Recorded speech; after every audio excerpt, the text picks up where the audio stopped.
ശ്രീ വളയനാട് ദേവീക്ഷേത്രത്തിൽ ഉത്സവത്തിന്റെ ഭാഗമായി നടന്നുവരുന്ന കലാപരിപാടികൾ ശ്രദ്ധേയമാകുന്നു.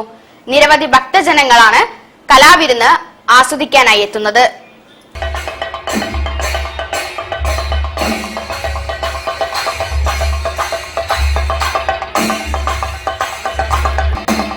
വളയനാട് ദേവിക്കുള്ള സമർപ്പണമായാണ് ക്ഷേത്രവേദിയിൽ ചിലങ്കയണിയുന്ന ഓരോ കലാകാരന്മാരും നടത്തുന്നത്.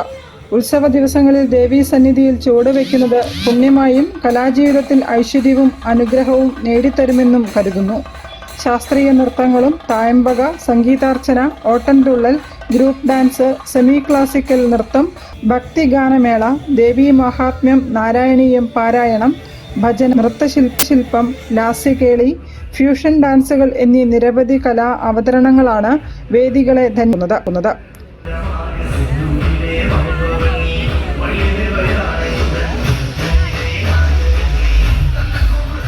പ്രദേശവാസികളായ കലാകാരന്മാർക്കു പുറമെ കേരളത്തിനകത്തും പുറത്തുമുള്ള പ്രശസ്തരായ കലാകാരന്മാരും വളയനാട് ദേവീ സന്നിധി കലാ അവതരണങ്ങൾക്കായി എത്താറുണ്ട്.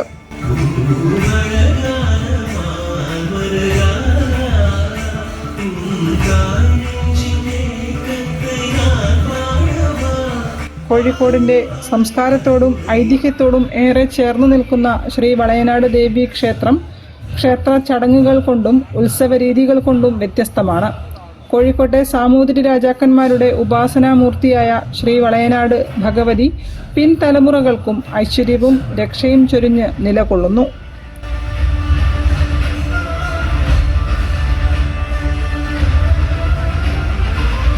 News bureau, Kozhikode. അന്നപ്രധാനിയായ ശ്രീ വളയനാട് ദേവിയുടെ ഉത്സവ ദിനങ്ങളിൽ നടക്കുന്ന പ്രസാദഊട്ടും പ്രശസ്തവും പവിത്രവുമാണ്. ദൂരസ്ഥലങ്ങളിൽ നിന്നുപോലും ഭക്തർ പ്രസാദഊട്ടിനായി ക്ഷേത്രത്തിലെത്തുന്നു. വിഭവ സമൃദ്ധമാണ് പ്രസാദഊട്ട്. വളയനാട് ദേവി ക്ഷേത്രത്തിൽ ഉത്സവ കൊടിയേറ്റത്തിന് ശേഷം 6 ദിവസങ്ങളിലായാണ് പ്രസാദ ഊട്ട് നൽകുന്നത്. ഭക്തരുടെ സമർപ്പണമായാണ് പ്രസാദ ഊട്ട്. ആദ്യ ദിനം 5000-ഓളം ആളുകളാണ് പ്രസാദ ഊട്ടിന് എത്തുന്നതെങ്കിൽ ഉത്സവത്തിന്റെ അവസാന നാളുകളിൽ ഇത് 15000-ഓളം എത്തുമെന്ന് ഭാരവാഹികൾ പറഞ്ഞു. രാവിലെ 11 മണിയോടെയാണ് പ്രസാദ ഊട്ട് ആരംഭിക്കുന്നത്. ക്ഷേത്രത്തിൽ പ്രഭാത ഭക്ഷണത്തിനും 3000-ഓളം ആളുകൾ എത്താറുണ്ട്. 29-ാം തീയതി രാവിലെ പ്രഭാത ഭക്ഷണത്തോടു കൂടി ഞങ്ങൾ പരിപാടി ആരംഭിക്കുകയാണ്. ഒരു 2000-3000 ആൾക്കാർ ഒരു ദിവസം പ്രഭാത ഭക്ഷണം കഴിക്കും. അത് കഴിഞ്ഞൊരു 10-11 മണിയാകുമ്പോൾ പ്രസാദ ഊട്ട് തുടങ്ങും. അത് ഏകദേശം ഒരു തുടക്കത്തിൽ ഒരു 6000 ആളും അവസാന ദിവസമൊക്കെ ഒരു 10,000-12,000 ആൾക്കാരും പങ്കെടുക്കുന്ന വളരെ വിപുലമായിട്ടുള്ളൊരു പ്രസാദൂട്ടാണ് ഈ ക്ഷേത്രത്തിൽ ഞങ്ങൾ നടത്തുന്നത്. ഏകദേശം ഫസ്റ്റത്തെ ദിവസമൊക്കെ ഒരു 6000-7000 ആൾ കഴിക്കും.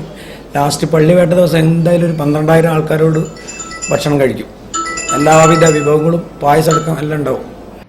പ്രസാദ ഊട്ടിന് ചോറ്, സാമ്പാർ, ഉപ്പേരി, അച്ചാറ്, അവിയൽ, കൂട്ടുകറി, പായസം തുടങ്ങിയ വിഭവസമൃദ്ധമായ സദ്യയാണ് ഒരുക്കുന്നത്. ഭക്തർ എത്രത്തോളം എത്തിയാലും എല്ലാവർക്കും പ്രസാദ ഊട്ട് നൽകാനായി വിപുലമായ സജ്ജീകരണങ്ങളാണ് മണ്ഡപത്തിൽ ഒരുക്കിയിരിക്കുന്നത്. പ്രസാദ ഊട്ടിന്റെ സുഗമമായ വിതരണത്തിനായി കമ്മിറ്റിയും വളണ്ടിയർമാരും സജീവമായി പ്രവർത്തിക്കുന്നു. വളയനാട് ശ്രീദേവി കല്യാണ മണ്ഡപത്തിലാണ് പ്രസാദ ഊട്ട് നൽകുന്നത്. News bureau, Kozhikode. ജില്ലാ വാർത്തയിൽ ഒരിടവേള കൂടി. ക്യാൻസറിനെതിരെ പൊരുതാനായി കാലിക്കറ്റ് സിറ്റി സർവീസ് സഹകരണ ബാങ്കും MVR ക്യാൻസർ സെന്ററും സംയുക്തമായി അവതരിപ്പിക്കുന്ന ക്യാൻസർ ചികിത്സാ സഹായ പദ്ധതിയാണ് മാസ് കെയർ.